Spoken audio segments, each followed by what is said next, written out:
What is your favorite thing in the world? My nigga. Guys, welcome to Bachelor. My name is Joker with a face for radio and a voice for print. Well, I've seen some content creators already kind of scoop me on this story, so I dug around a little bit more and got a little additional information I think you'll find very interesting. This is a win for men. The OnlyFools content creators, they're basically turning broke, sad, and failing in dating. Only the top 5 or 10% of the OnlyFools content creators are making all the money. And then the bottom 90% are making, I've seen girls complaining that they're going online for 10 or 12 hours and they're making like $40. They do it for a week. They embarrass themselves forever on the internet, and they decide very quickly it's not for them. And it's very similar here on YouTube.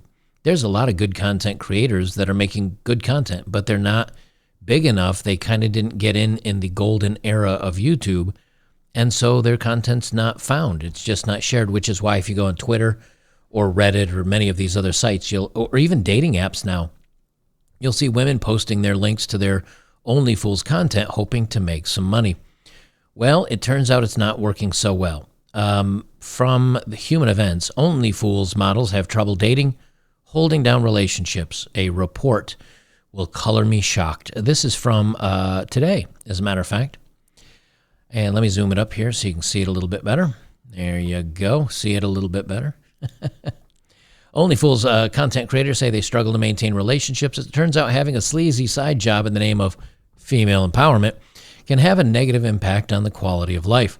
According to a survey conducted by XF Hub, among the 500 spicy content creators that participated, 47% found dating to be challenging, while 42% said their relationships ended after they had disclosed their jobs to their partners.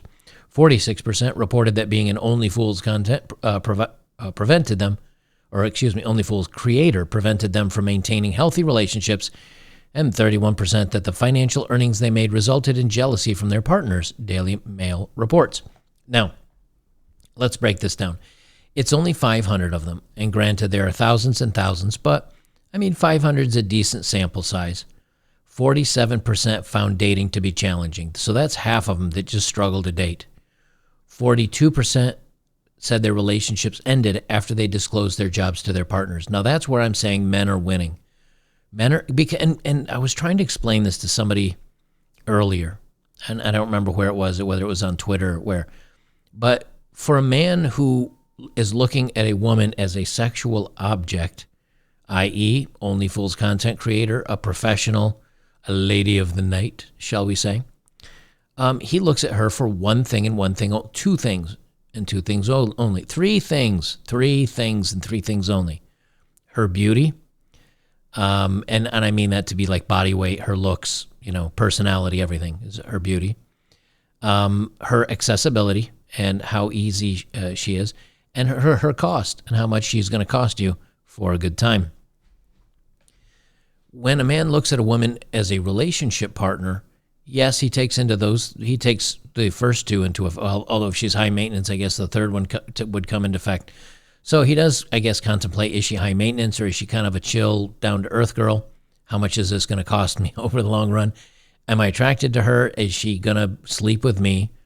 Did she not sleep with other people? See, that's new. Does she not put herself out there for other guys? Does she not go to the clubs where other men have access to her and may end up, due to her hypergamy, deciding to date them instead, or coming across other rich men? Does she work in an industry where there are other, like, is she a nurse working with a bunch of doctors? Is she a paralegal working with a bunch of lawyers? Because those are all very high status men. Does she have a lot of guy friends? Again, these are all risk assessments that men take into account when they go for a relationship. But when they're just going to get a little, tickle and rub, or I don't know what else you'd call it. When they're going in for a little tickle and rub, they're just basically saying, hey, she good looking, will I have a good time? And that's the end of that. So that's where these women do not understand that. They say, the other thing, 42% said the relationship ended after they disclosed their jobs. Well, here's the thing. Don't you think after a while, if she's a super big content creator and she's going to continue to do this work, she's not going to tell anybody that she's going to quit. She's going to keep doing the work, and she'll keep looking for a boyfriend that will put up with it. But if she's a lesser known or small content creator, even if she's put this stuff out there, if she decides to quit and it's not right for her and she walks away from it, do you think she's going to tell you the truth that she did it? And she'll probably try to scrub the internet. And if she uses a fake name, it's going to be really hard to find out if she did this or not. But a lot of girls are trying it because, you know, it's a lot easier to show your bunghole on the internet for some money than it is to go get an engineering degree and go into a STEM field, get, $100,000, $150,000 in college loans, and then go out and try to get a job and actually prove yourself and have a 9-to-5. It's a lot easier to put on some makeup and, work for an hour a day. They say 31% said they had financial earnings that resulted in jealousy from their partners. Was it jealousy from their partners? Maybe. Or maybe the other thing is that person realizes she doesn't need me. She doesn't need me for money. She doesn't need me for attention. She doesn't need me for validation. She doesn't need me for sex or anything. She can get that anywhere. And the people are like, I just don't feel valued enough. The guys are like, I don't feel valued enough. And I have a great comment by Mia Khalifa. I have, boy, does that tie in great. So hang in there, guys, because I got more from Mia coming up. Because she ties right into this. Angela White, a veteran star and popular OnlyFools creator, discussed the challenges that come with dating due to a line of work. The people I attract are generally very open-minded. Well, that's because they know your work. In my relationships, I'm very clear and open about my job. Right. And she said, if it's going to make them uncomfortable, then I'm not probably the best person to date. Because, again, she's probably well-known and makes a lot of money. I mean, they say she's a veteran at it, so, The punani has fought many battles and been banged up many times.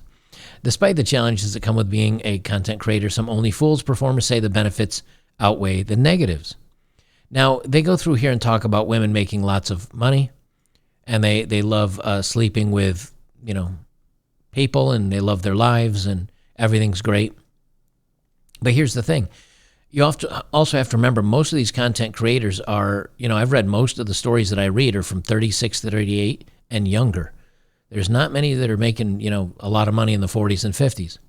And so what happens is, as they age and as they struggle to date, at a certain point, the sand runs out of the hourglass and their time as a content creator is over.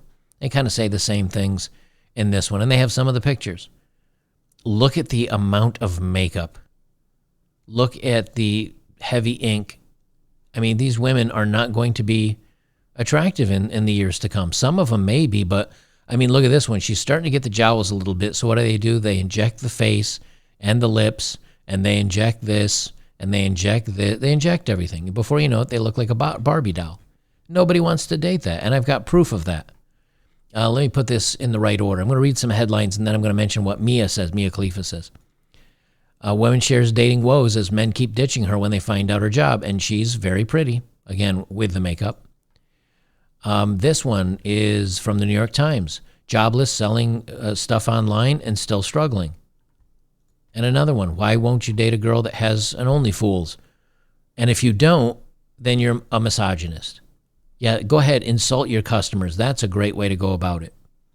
Well, here's Mia. And Mia, many of you know Mia Khalifa. I think she married a chef. I did a video on that. I called him a simp, and I said they're going to be divorced in a year. And by gosh, within like 9 or 10 months, they were divorced. I was right. How do I know this? Because it's all about her. Even if he's a celebrity, there's not enough room in her life for anybody but herself. Well, what you're going to notice here is it says her age. She was born in 1993. So her age is either 29 or 30, because I don't think they know what month she was born. So here we are, roughly 30 years later. So that means she's a 30-year-old woman. Well, she became a professional in the film industry in 2014. That's 9 years ago. So if she's 29 or 30, 9 years ago, she was 20 or 21. Now follow my logic. Mia Khalifa slams men who choose to date women much younger than them. Now, why would Mia come out with this just a couple of months ago? Tick-tock, tick-tock, tick-tock. She's 30. She's now single. She doesn't have her youth and her beauty like she once did. The sand in the hourglass is running out. Now, when she was 20 or 21, she was taking miles of sausage for money. I would say that's worse than actually dating somebody that's older versus getting piped by somebody that's older. But what do I know? But she comes out and says it's creepy if you're an older man dating a much younger woman. Why is that? Because the men that she wants are now dating the 23-year-olds and not looking at her anymore. The former star turned media personality sat down with Emily on her show to discuss work, shame, body image control. In 2014, she was the most searched performer on the sites. Any guy who goes after a girl significantly younger than them is severely lacking in their life, and I mean that confidence-wise. They're falling short in so many places that the only one place they can turn to feel like they have something on a scale of power. Radajowski agreed with Khalifa, saying ultimately it's predatory. Well, how old is Radajowski? I bet she's now into her 30s. Because you're using someone who isn't aware of what they're giving to you, and it's unfair. But you say you're using somebody who's unaware of what they're giving to you, and it's unfair. But, sweetheart, you gave yours away at 20 or 21 to randos for money. But now if another woman decides to actually date an older man, and I think she was talking about Henry Cavill specifically when this story came out, because Henry Cavill at, 30-something, who's, frickin' Superman, he was dating a model who's 19. Now, would Mia Khalifa want to date Henry Cavill? Oh, you betcha. But see, Henry Cavill doesn't want to date a 30-year-old Mia Khalifa who's done the work, if you see what I'm saying. Social media did not take kindly to Khalifa's point of view, and many lashed out at her. One user said, disagree, been in beautiful relationships with someone 10 years older and also someone 10 years younger. Sometimes people from different ages simply like each other a lot and fall in love. Another added, as long as the relationship is consensual, respectful, and obviously legal, then what's the problem? Context is important. One man weirdly stated, I think men have an inner biological disposition to find younger women much more attractive because of their fertility. Not that they want to have babies, but it's just our biology to find a younger woman attractive. Now, notice how they say one man weirdly stated. I bet this is written by a woman. Written by Rachel Lang. I called it. How do I know that? Because she's like, ew, that's weird and creepy. Where men are like, no, it makes total sense. I want youth. I want fertility. Because fertility equals youth. Fertility equals no wrinkles. And healthy chests and firm skin and not a lot of extra wrinkles or fat. It's the same thing when you universally ask women what they like. Well, tall and wide shoulders and the V shape and the narrow waist and, strong muscular abs and legs, and he's a provider. Why? Because it's like the lizard brain stuff, inert biological disposition, like this guy says. So, but if a woman says that, well, that's just my choice. It doesn't have anything to do with biological blah, blah, blah. That's just my choice. But when a guy says the same thing, she's like, how dare you? Do I have my how dare you button? How dare you? Save me, Greta. Others head out at the now OnlyFools star as guy bashing. One user was so deeply offended, so what about any woman who goes after a guy who's significantly older or younger? Or is that just meant to be a platform for guy bashing from those who do have a lot to learn about life? But why is she going in on this now? I mean, she's still pretty. I mean, you understand what I'm saying? Every time I say those words, people inherently jump in like, no, she's not. Look, I'm just saying, if you were to see a photograph of her, she's got a nicely shaped body and her face isn't unattractive. There are people that will still look at this and find this beautiful or attractive or doable or dateable or something. That's my point when I say stuff like that. If you saw her in an Apple store, you'd probably ask her out. Don't even play.